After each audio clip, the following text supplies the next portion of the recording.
Kabalo ba mo nga isa sa mga meeting sa church nga gamay lang ang moadto?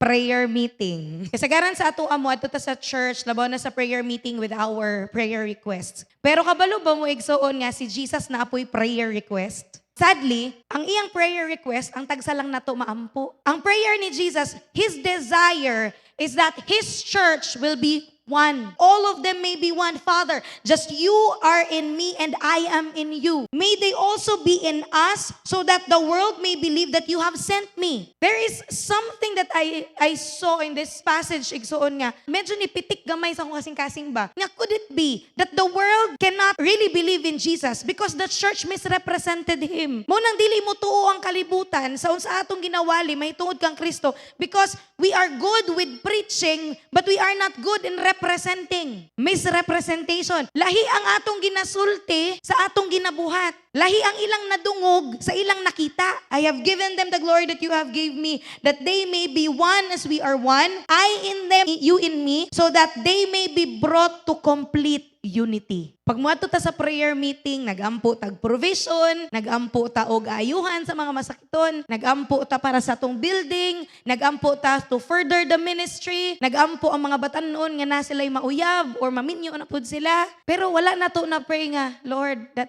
we may be one.